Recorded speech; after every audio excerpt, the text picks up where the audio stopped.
13th, 40 years ago. That is a long, long time ago. Now, Yep.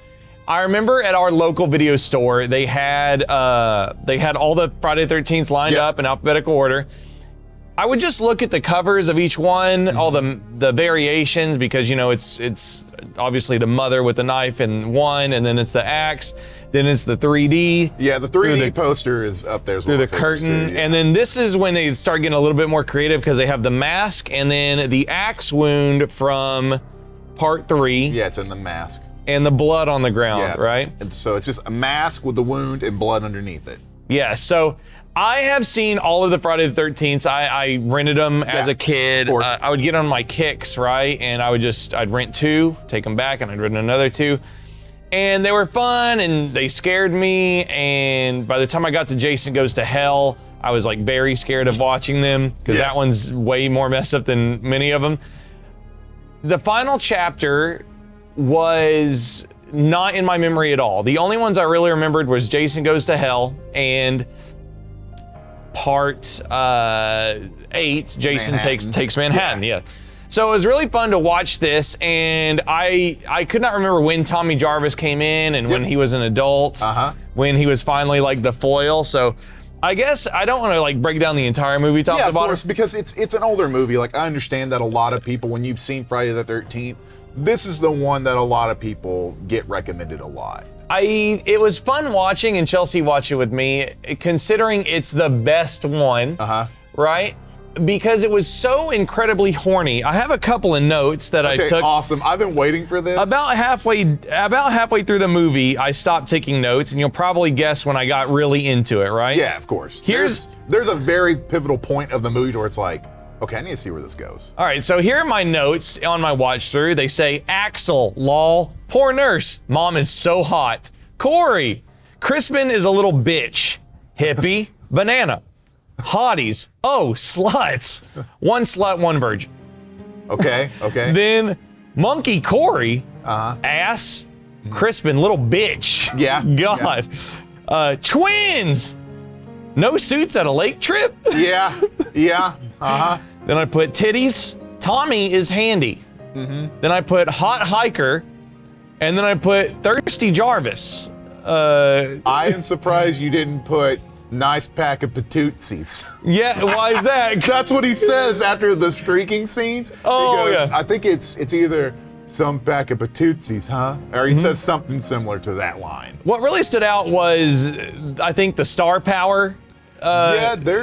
You got Corey Feldman and you have Crispin Glover in this film, so it's more than most of these movies have. Exactly, it had names in it. Yeah. I think that this definitely sold Corey to the Goonies casting. Yeah, for sure. He's a lot of fun. The horniness was out of control. Yes, it is. This one right now, I can't decide on if it's this one or the Friday the 13th remake that is the most horny of the Friday the 13th movies. I was gonna ask you, and obviously, I'm sorry, we'll edit this out if this makes you uncomfortable, but like, how much did you love Friday the 13th movies because of the TNA as a kid? I will be honest, it wasn't really the TNA in it. I mean, as a kid growing up, I was always like, whoa, there's a lot in this one. But for me, it was always, I was a big special effects nerd as a kid. So it was always that for me. And this one gave me bunches. Yeah, there are a lot of kills. You have the Jarvis family. You also have a whole house full of couples. There's a lot to be taken down in this movie. And I think one of the main reasons why it's so interesting to me, not only like the gore and the special effects, it goes down to how angry Jason is this whole film. Yeah. There is not a moment of him in this movie to where he's just not like, God, I hate you so much. He's really pissed that they got him. Yeah, he's mad because the first kill you get of the movie is a dude getting his neck twisted and a bone saw cutting across his neck. That was my second favorite kill of the movie. He saws into his neck a little bit so that he can get the friction or the lack of friction to twist his head around. Old Axel. Yeah, Axel, just a horny, gross doctor that jokes about necrophilia and goes on a rant about holy shit Christmas. I wish I could remember exactly the rant he says. Yeah, it was funny. Yeah. I think the other kill that was my favorite was the projector kill. I thought that was really fun. Oh, really? I was going to actually talk to you about that kill. Yeah, me and Chelsea were like, why is he watching ass and titties on a projector? Yep. Like, it's what's really the deal? weird. But it makes sense with Teddy. Like, because he's such a pervert and he's such a piece of trash in the film that, like, it makes sense that he would be obsessed with that. I think Chelsea was like, are we supposed to like these people? And I go, Chelsea, I would argue that at the time that we should have watched this when it came out, we wanted to be these people. We wanted to be, we wanted to be sex-crazed teenagers. Yeah, I guess I could see that. Yeah. We were supposed to see our peers in them, but the projector kill is really cool. I like the stab through the projector, and then his body brings the blade. It cuts it through the canvas. That was really cool. Also, towards the end, when Crispin is crucified on the door frame, dude, Crispin gets brutalized in this movie. Yeah, I really liked when Jason did that to keep people in, but then whenever Jason is doing the final chase, he pushes him out of the way. And the texture that you see on the hand slide off of it, does it. That was really good. I did not know or kind of realize that, I don't remember the hitchhiker character's name, but Rob. Yeah, Rob obviously influences who Tommy Jarvis becomes. Yeah, in a way, I guess you could say that. I never really thought about that, but that makes sense on how he is in 6. In 5, it's just like a completely different. Yeah, I don't remember that. All I know is that Tommy Jarvis really wants to kill Jason, and they have this kind of feud. In 5, it's the one that's at like the home for everybody, and it's very weird. You should check it out sometime. But in 6, I could see how he could be like the Rob of that movie.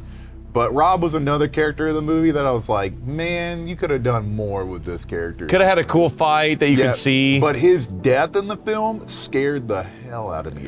Was it because he was supposed to be the authoritative guy standing up to Jason? It was the fact that he was screaming, "He's killing me." Oh, yeah. As a kid, I'm not used to that. I'm just used to somebody screaming. But the fact that he's like, "He's killing me." Oh, yeah. Like, it scared me as a child. I thought that the female lead, the Jarvis sister, Trish, yes. I thought that she had an amazing, that stunt where she dives out the window off the balcony and then hits the mud below. It's brutal, too, yeah. because she goes through the window, breaks the railing on the side, then lands on her back. Yeah. It is crazy. Yeah, I thought that was really well done. The kills were really good and quick, and I think that the turn at the end of the film where Jason is he's like looking back and forth between Tommy and Trish. I love that. I thought that was very like, he's trying to decide, right? He's trying to decide on who he wants to go after. Yeah.